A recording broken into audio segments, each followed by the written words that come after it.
आप देख रहे हैं LN न्यूज।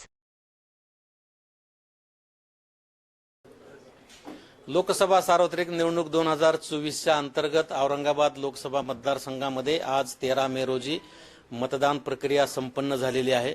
संपूर्ण लोकसभा मतदारसंघातील 2040 मतदान केंद्रावर अत्यंत सुरळीतपणे आणि शांततेत मतदान प्रक्रिया संपन्न झालेली आहे।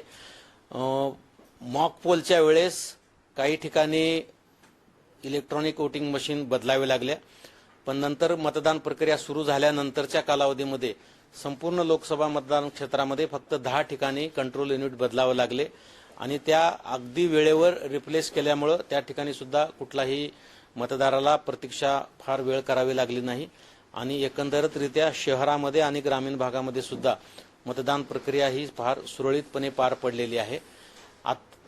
6 वाजताची मतदानाची वेळ संपल्यानंतर मतदारसंघामध्ये जवळजवळ 16 ते 18 ठिकाणी मतदान प्रक्रिया उशिरापर्यंत चालू होती, कारण 6 वाजेच्या वेळेस त्या ठिकाणी मतदार येऊन रांगेत उभे राहिले होते।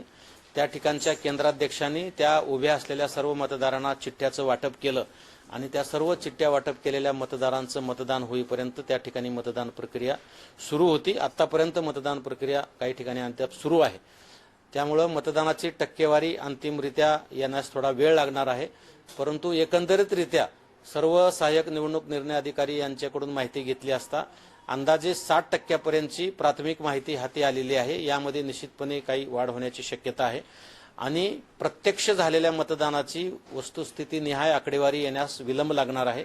जशी आकडेवारी आमच्याकडे प्राप्त होईल तशी आम्ही जाहीर करू। या मतदान प्रक्रियेमध्ये ज्यांनी सहकार्य केलेलं आहे, प्रत्यक्ष अप्रत्यक्ष, त्या सर्वांचं मी मनापासून अभिनंदन करतो। ज्या मतदारांनी मतदान केलेलं आहे त्यांचं सुद्धा मी मनापासून अभिनंदन करतो।